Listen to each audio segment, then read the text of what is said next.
Revenge films. My name is Tyler. I'm 32 and I work for a company.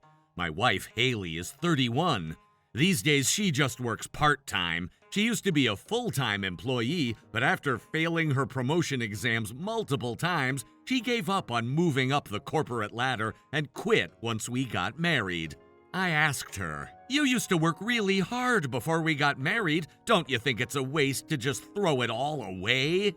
She replied, If I can't be on the winning team and get promoted, then what's the point? I'd rather just work a chill part-time job. "So, this is another side of her," I thought, one I hadn't seen before.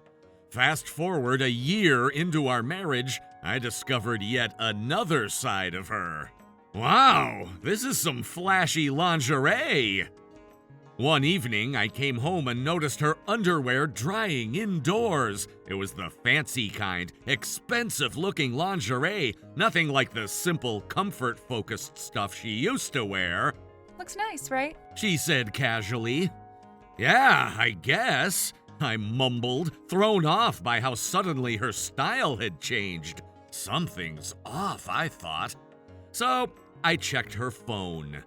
Is she seeing someone? The person she'd been texting the most had a woman's name. Haley often says she's out meeting up with girlfriends, so at first I didn't think much of it. But after reading a few messages, it was obvious. That wasn't a woman, that was a guy. A side guy. I hired a private investigator. Turns out Haley was cheating with a guy she went to high school with. The PI got proof. Come to think of it, I realized she went to a reunion a few months back. Must have started then. One weekend afternoon, I confronted her. At first, she panicked, but then she suddenly got defiant. You're a loser, and that man you call my side guy, he's a winner. A winner? That's right. So let me guess, you've made up your mind to leave me and marry him, huh?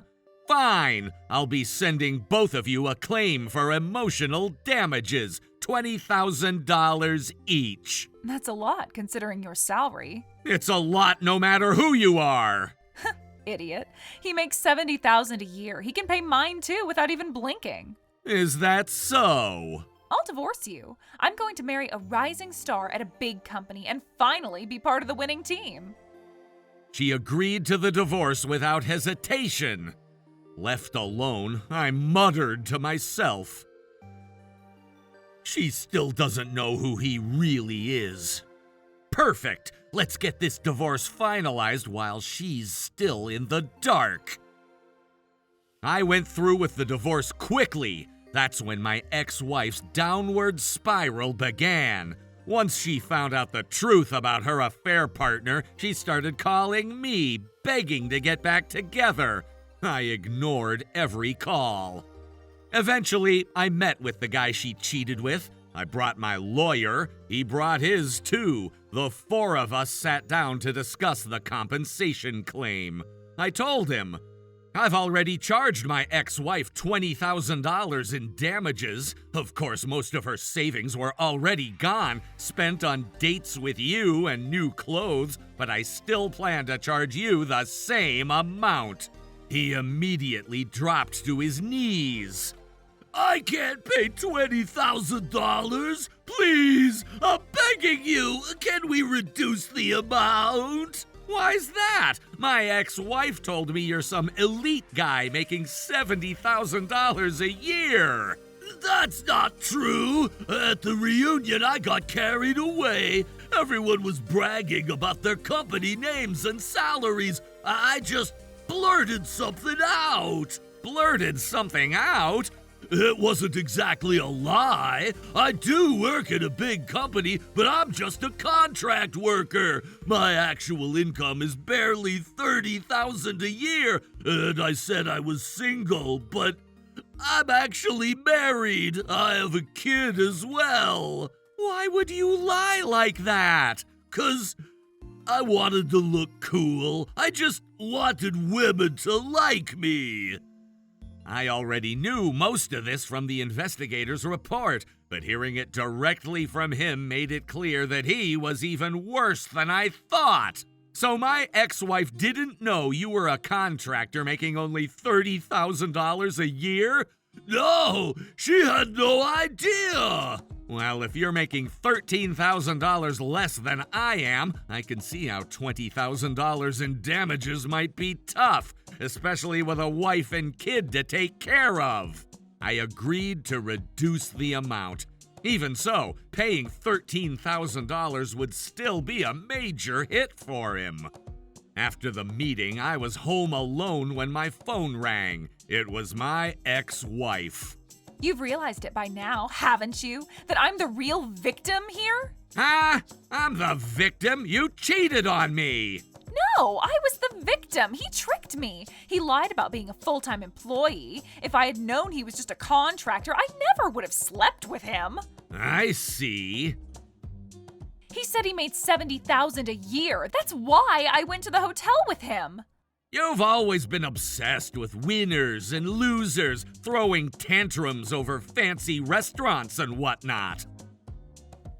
No, not anymore. I finally realized something. Labeling people as winners or losers is stupid. What really matters is love and trust, home-cooked meals, the simple things. Well, I don't love you anymore, and I'll never trust you again. Please don't say that. You're all I have left.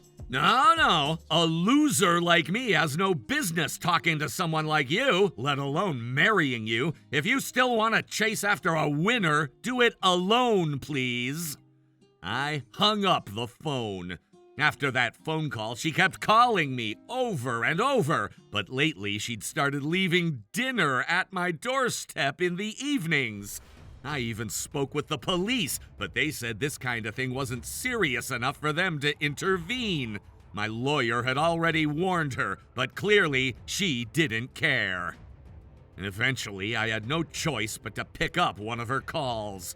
The moment I answered, she started ranting non-stop. I don't care about being a winner anymore, I swear. Look, I've been cooking every single day just for you. Every meal is full of love. If you forgive me, I'll make you a homemade dinner every night. I'm not forgiving you, and stop dropping off food. Why would you say something like that? You barely did any housework when we were together, and when I called you out on it, you snapped at me and said it's your fault for being such a loser you can't even afford a live-in maid. Remember that? That was in the past. I'll clean, I'll do the laundry, anything. I won't call you a low-income loser anymore. I don't care about income or winners and losers anymore. If that's true, then you should be fine living with your parents, working part-time, and slowly paying off the damages you owe me. That's definitely loser status, right? But hey, you said you don't care anymore. When I emphasized the word loser, she let out a half-scream, half-growl that didn't even sound human. Clearly, she still cared about being a winner. I make around $40,000 a year. That doesn't exactly put me in the winner's circle, does it? So why not go chase someone else who fits your standards? And with that, I hung up. Surprisingly, I didn't hear from her for a while after that. About a month later, she called me again. This time, her voice had energy, confidence. Thanks for the advice. She said cheerfully, "What advice?" You told me to go find a real winner instead of wasting time on a loser like you. Well, guess what? Can you guess how much my new boyfriend makes? How much? $130,000 a year. That's right, he's a total winner, more than 3 times what you make. She went on and on bragging about her new relationship. I didn't say anything, I just let her talk. After I hung up, I muttered to myself, a divorced woman in her 30s landing a guy who makes $130,000 a year in just a month? I knew she'd been fooled by that old classmate at the reunion, and I was sure she was getting duped again this time. Sure enough, less than 3 days later, she called me. Please, can you hold off on collecting the damages I owe you? Why? Didn't you land that guy who makes $130,000 a year and you've still got your part-time income, right? That jerk lied to me. He's not making $130,000. He's unemployed. He had me paying for everything on our dates and then he just vanished. Is that so? Still chasing winners and pulling the same stupid moves, huh? I was beyond exasperated. Apparently, she tried to track the guy down but never found him. She even went to the police, but no luck. She couldn't afford to hire a private investigator, so she gave up.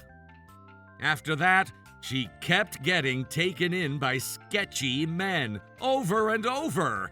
If there's one thing I've really learned from all this, it's that obsessing over winners is a terrible way to live. How was today's video? If you enjoyed it, please subscribe, like, and leave a comment. Stay tuned for more.